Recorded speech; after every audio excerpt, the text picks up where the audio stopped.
Hello there guys and welcome back to the channel, and today we're going to talk about upcoming Scarlet Sigil update, and it has been blowing up on the forums, on the YouTube, everywhere else. I have gotten half a dozen messages asking me to cover this subject. I did briefly on a live stream, but I do feel a need to address this situation. But unfortunately, because we live in 2021, I must emphasize that my opinion is that of my own. It is not necessarily a representative of some huge group of people, and it is not necessarily the Bible that everybody should follow and listen to.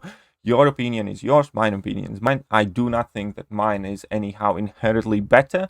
I do think it's different, and by having a different opinion, I am not trying to offend you or your family's honor. I do not want to duel you verbally for 3 hours in my YouTube comment section, and if you do wish to persuade me to change my opinion, you are more than free and welcome to do so. However, you shall do that respectively without profanity, and you will lay out well thought out arguments to whom I might actually listen and consider them. You will avoid profanity, you will avoid condescending comments, and you, most importantly, will avoid being a cunt in my comment section. That being said, let's talk about Scarlet Witch. Now, there are two things that are very important to talk about, and I think that the first point is clouding out more significant change in the game. Number one is Scarlet Witch. It is going to be the new Scarlet Witch that we never got released in the game from 7 months ago, and she's coming in basically behind 100% of the paywall. The second point that unfortunately is getting overshadowed is the fact that they are introducing a brand new currency in the game that you can only obtain by having Sigil, therefore by paying your $10 tax a month, and introducing some new exclusive items, and we have very little detail on that. Speaking of detail, that is the first and most important point. No matter what I say past this point in the video, we all need to remember that we only got about a quarter of the picture.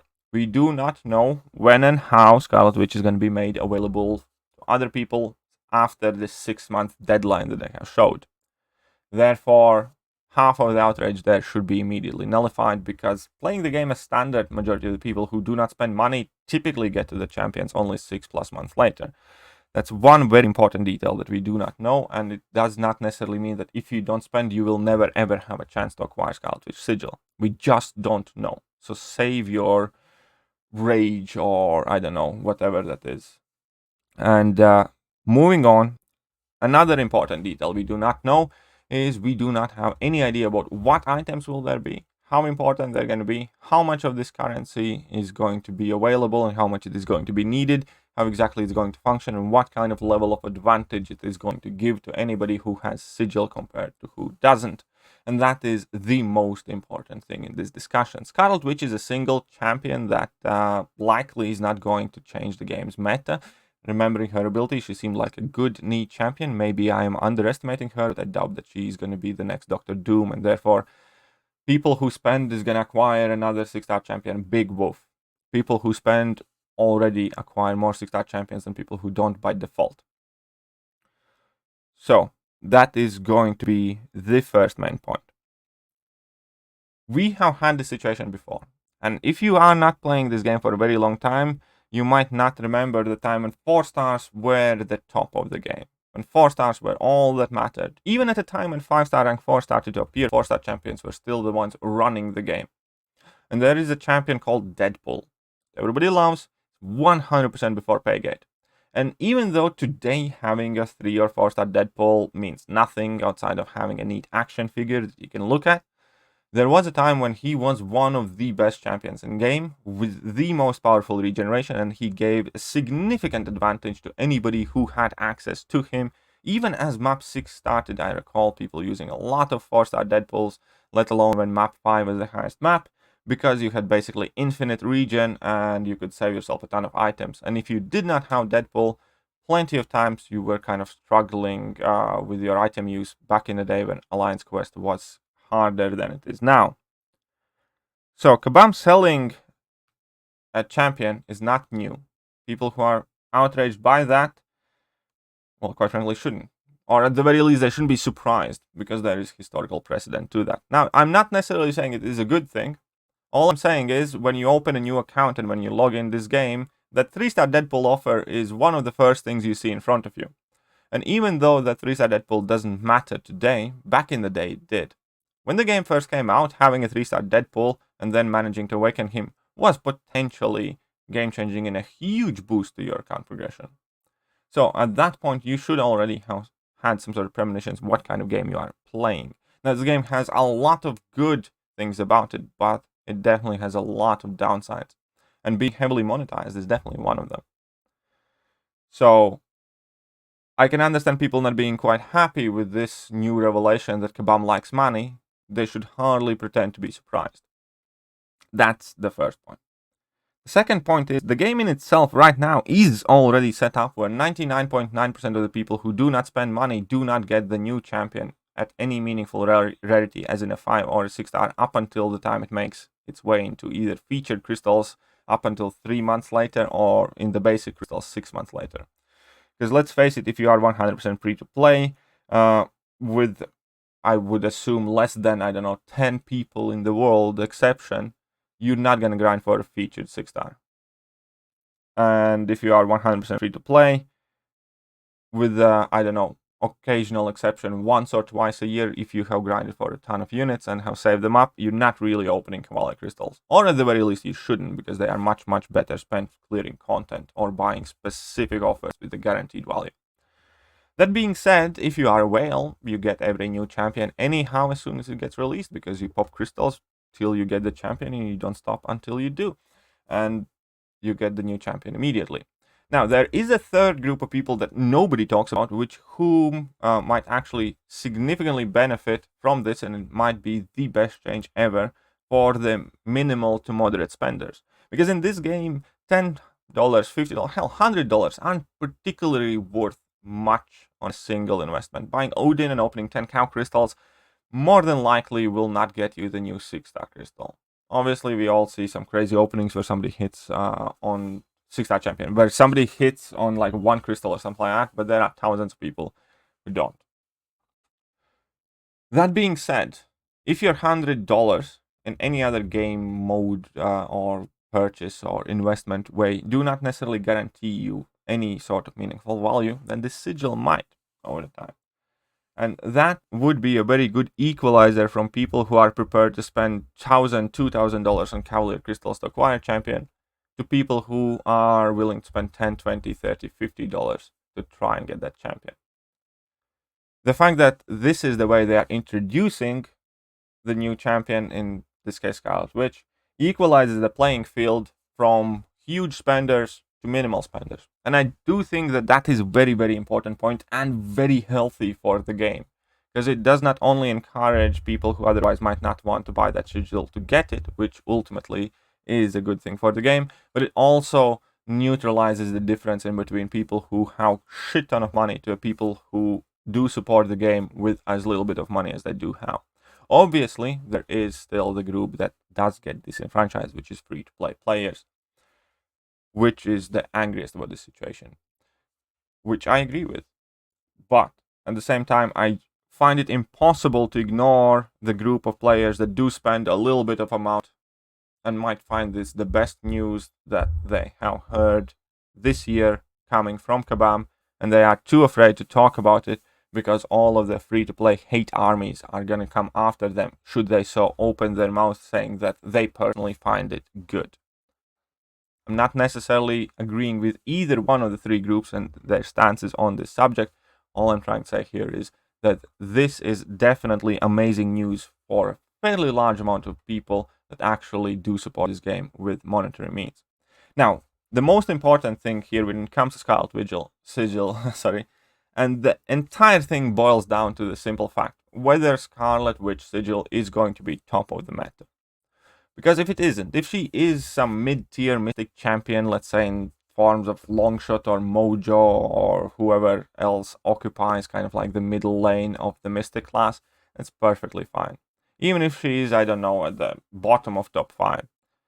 So long as she does not represent significant competitive advantage in stuff like Alliance Wars, so long as she doesn't have the highest prestige in game, so long as she does not become like a must-have champion for competitive Legends runs, I do not necessarily find an inherent huge issue with paying players having access to this champion earlier than people who don't pay. because that more or less is the status quo as well.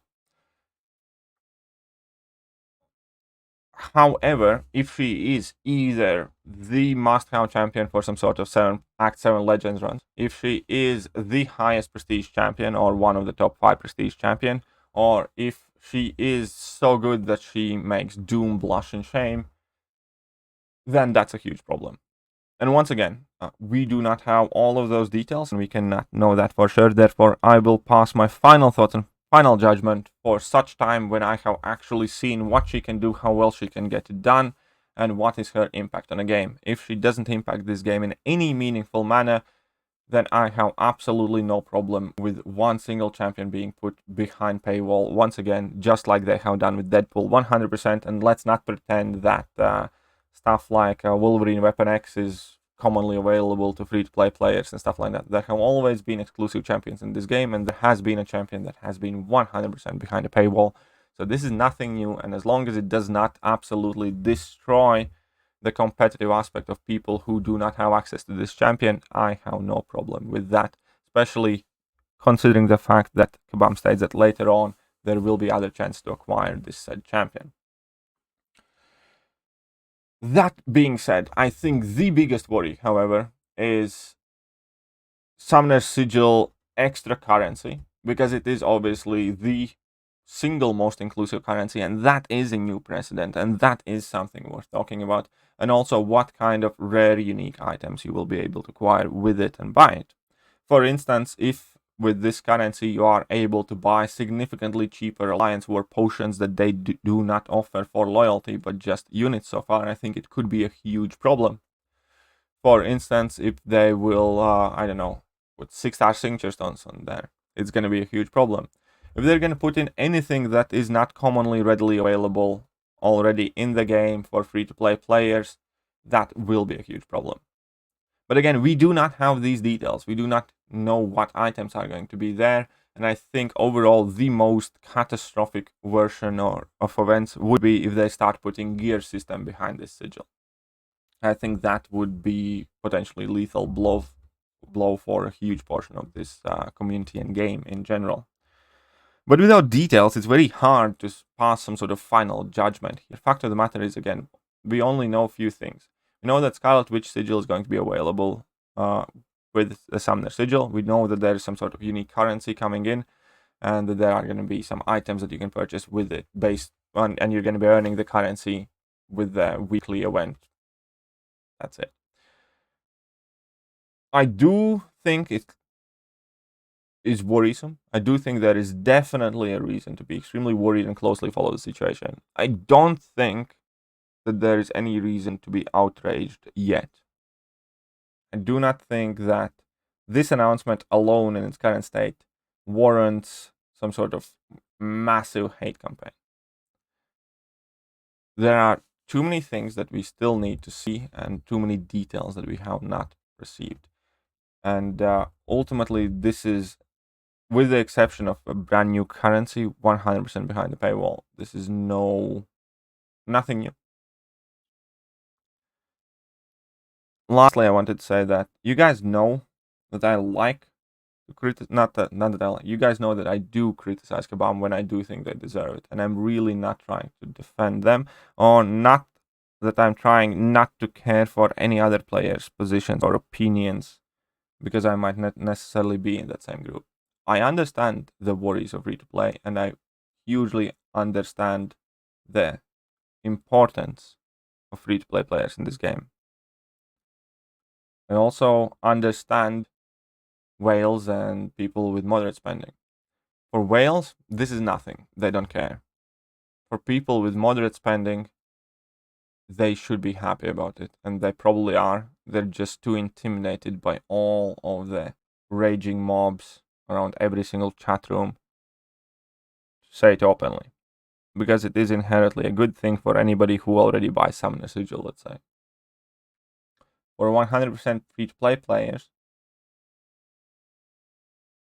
it is not a great piece of news. There's no way to put it. But there is also no reasonable way of knowing exactly what it means for the game, or how it will affect the difference between free to play and pay to win right now. But fact of the matter is that there has been a huge difference between people who do not spend this money on this game and people who do spend a little bit and people who spend a lot of it. And all three of these groups play three completely different games.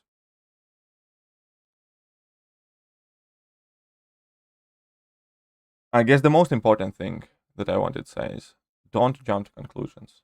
Be civil, discuss it in a reasonable manner, and do yourself a favor. Wait for more details before you're ready to burn people on their crosses. Anyways, that is it for today's video. That is what I think about Scarlet Sigil being put behind Summoner Sigil and the new changes coming. Hope you guys enjoyed the video, and I'm gonna catch you guys soon. See ya.